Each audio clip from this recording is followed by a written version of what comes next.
Hello, students. This is a very short video lecture that has to do with the topic of literary criticism. I want to introduce this topic to you this time, but before I continue, you can pause this video. Please, I want you to participate in this virtual forum in the Aula Virtual that has 5 images. What you're expected to do is to react to those images, respond to those images emotionally, instinctively. How do you interpret those images? What sort of emotions do they trigger in you? What sort of symbols can you see and find and interpret? And do this without the help of any other person or any resource or any artificial intelligence chat bot. Okay, so pause the video here and go and do that, complete that activity before we continue. Okay. Well, let me just share my screen and see. Here we go. Okay, these are the images that you've been reacting to. Um,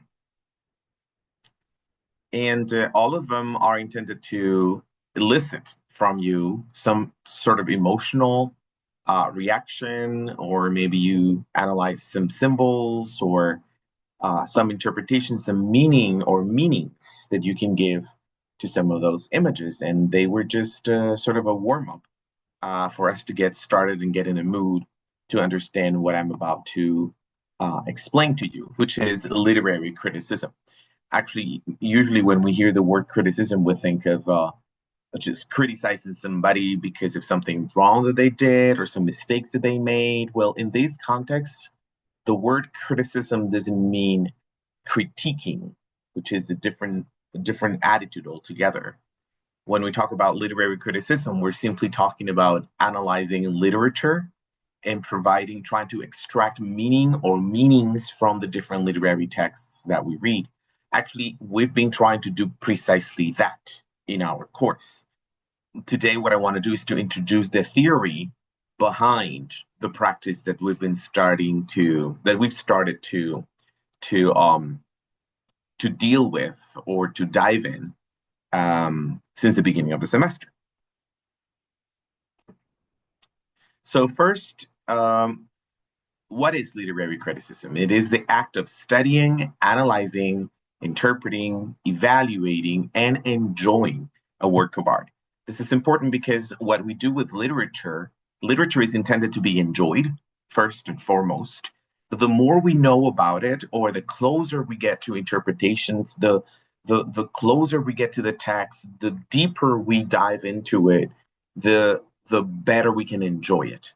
So in the end, the ultimate purpose of literature is to provide enjoyment. But we study literature, we analyze it, we interpret it, we find meanings of it in it, and we also evaluate the texts from very personal points of view so that we can enjoy it even more. I'm pretty sure that by now you should be enjoying poetry a little more than you did at the beginning of the semester, simply because you have acquired certain tools and have been applying them and have learned something about poetry that helps you understand poems and find significance in them.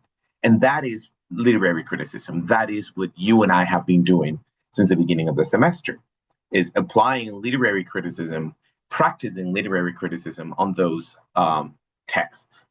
In this case, criticism at the work of art would be a literary text, obviously. So literary criticism is not a discipline in itself.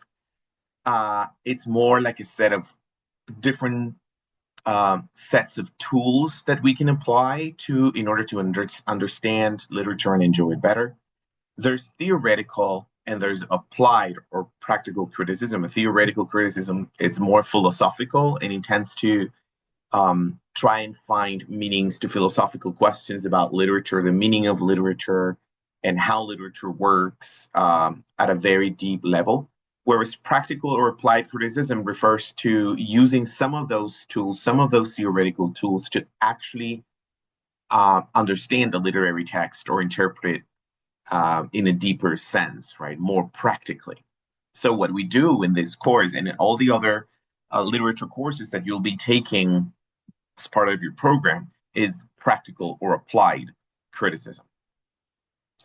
There's also these dichotomy between absolutist and relativistic criticism. An absolutist critic chooses one form of criticism, one lens with which to look at or through which to look at a literary text, and uses it constantly to interpret different literary texts using the same theory or the same tools.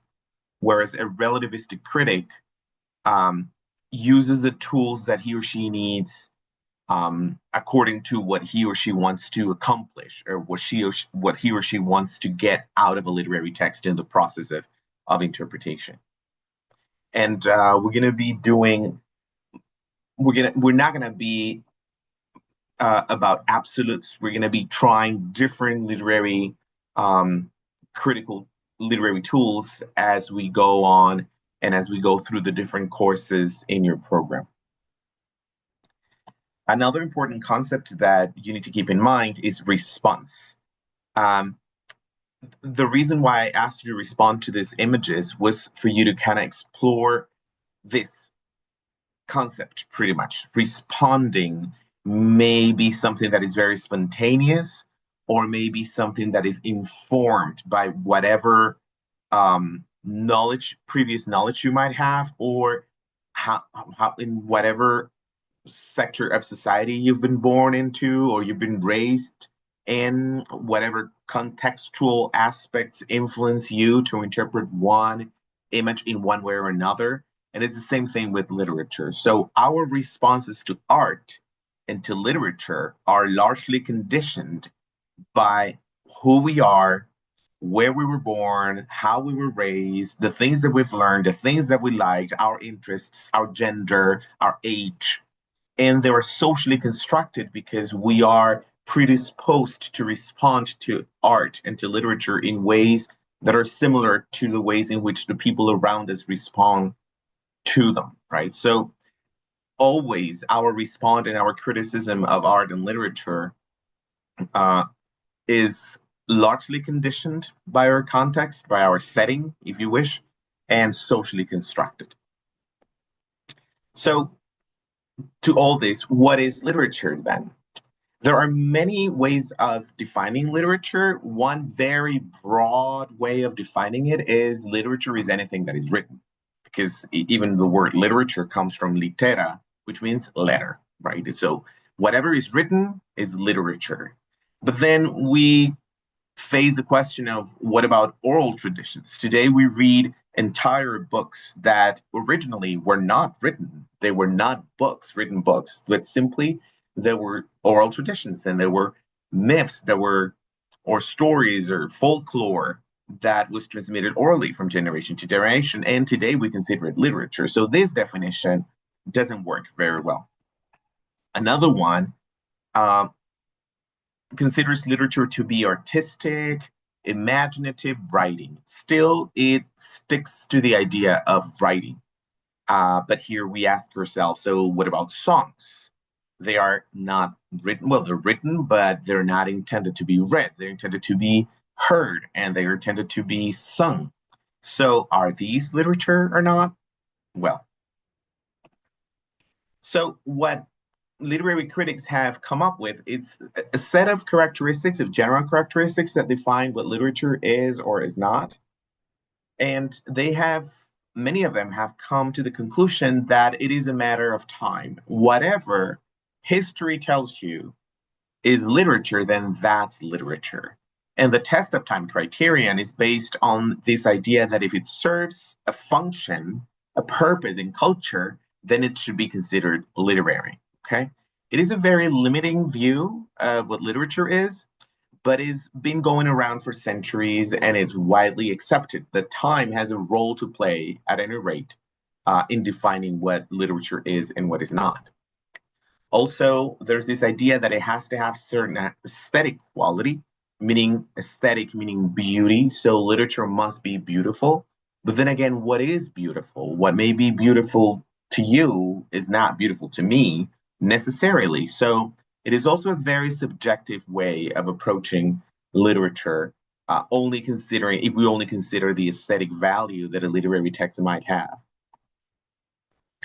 And there's also these other characteristic that many have agreed on, which is that the primary purpose of literature is to show and not define. And here we are faced with the same difference or the same contrast that we explored on day one this semester, which was the literature of showing versus the literature of the literature of showing versus the literature of defining, or if you wish, the literature of knowledge versus the literature of enjoyment. So remember, you might remember that we talked about like texts that are written primarily to explain something or to define something or to instruct about something, and we do not consider that to be literary. But when we are faced with written texts that are intended to be more powerful, to move our emotions or to show us other aspects of life that are not necessarily instructions, that then we're dealing with the literary as opposed to the prosaic or the ordinary, right? That literature in the end is about extraordinary ways of using language to say things. And I think this last characteristic is pointing towards that, to this idea that literature doesn't explain things or doesn't define things like facts, but shows us truths about humanity and about the world and about society and about life. So, what is literary theory? We think about there are different methodologies for the interpretation of literary texts. So, this is like I always like to use the metaphor of the lenses. You may have a different set of lenses. You have like sunglasses, or you have reading glasses, or you have just some shaded colored glasses. Imagine different sets of lenses, and you're looking at the same thing. You switch from one from your glasses to the sunglasses, and then you use your reading glasses. Well, you guys don't need reading glasses yet. Wait until you're 40 or more, and you'll see what I'm talking about. But anyway, you can put on some glasses, like imagine green, blue, reddish, whatever, and you're looking at the same thing, but your glasses are gonna alter the view of what you're looking at. And this is literary theory or theories. These are lenses that we put on to look at literature and to interpret it from one particular point of view or one particular position. So these are, and each literary theory has its own methodology, its own tools or tenets, key concepts, key terms, key ideologies, or key ideas that are valuable to that particular theory. And that's what we use to interpret a literary text and leave all the others outside. Okay, so in that sense, what I define as literature depends very much on what pair of lenses I'm using, what literary theory I'm using. So, for example, if I'm using a feminist literary theory, I consider literature to be uh, revealing, to reveal truths about gender and gender roles. That's what my lenses predispose me to look at when I read a literary text and I interpret it using feminist theory, to give you an example. Okay. Or if I use a more philosophical lens, then I'm going to be, or psychological lens, or maybe a historical one, or maybe a even an ecological one. I will be using different sets of ideas and different sets of concepts and terminologies and everything to help me understand that literary text from one particular standpoint. And those are the literary theories. They are essential to interpretation. We always use them. That means there are no innocent readings of a text. Every reading of a text, even if you know nothing about literary theory or about literary criticism, you don't know anything about, when you read a text and you try to interpret it, when you approach it for interpretation, you are putting into practice some literary criticism and you are using some literary theory of some sort, even if you don't know anything about it, but you're doing it because you have been taught to do so. Ever since when we're in primary school, my kid, for example, she's 10 years old. And she reads texts at school, and the teacher asks her to identify who's the character, right? And what happened to the character, and or where is this taking place? And she's already being introduced to literary theory. She's being introduced to the concept of character or to the concept of setting, like you have been more formally in the last weeks. So that's a theory that is being taught to her indirectly. That means that for the rest of her life, every time she reads a story, she's going to be using that theory to interpret it. So there are no innocent readings of a text. Also, all readers, we all have a literary theory, whether we know it or not, whether we want it or not. And it's important because it helps us avoid illogical and sound interpretations. That is, if I approach a literary text and I have some theory to use, chances are that I'm going to arrive at some logical conclusion about that text, as opposed to just saying whatever I want um, or just reacting only from a merely uh, emotional standpoint, which is always a valid starting point, but it's never where we should remain when we are interpreting literature or reading a literary text.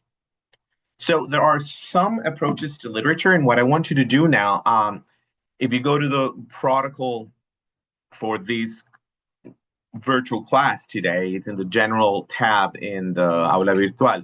The protocol for this class will also give you how the groups are distributed. You know how the groups are distributed in the same book club groups, but each team, each group is going to be in charge of doing a little research about each one of these theoretical approaches to literature. There's supposed to be seven. Let me see, 1, 2, 3, 4, 5, 6, 7. So you'll find what group in the protocol section. You'll find what group is in charge of what approach. And you're going to do a little research about this and go to the Padlet. I left you a Padlet, access to a Padlet on the literary criticism tab in the Aula Virtual. So on that Padlet, each team is going to post some information and examples about each approach. This is a very basic survey of the approaches. I try to choose, the most common ones or simpler ones, but you're going to find a lot of information about them. Just focus on the very basics. What are the basic rules or the basic tenets, the basic positions that each literary approach teaches or uses to interpret literature? And maybe show a little example, like a paragraph long example of how one of these approaches may be used to interpret a literary text. Hopefully, a literary text that you're familiar with, maybe that we have read in class, or that you know from a previous class or from life. I mean, you could use any text, any literary text at all, but hopefully something that is familiar enough for your classmates to understand, or for you yourselves to understand when you are reading at the information. Again, each team is assigned one theoretical approach.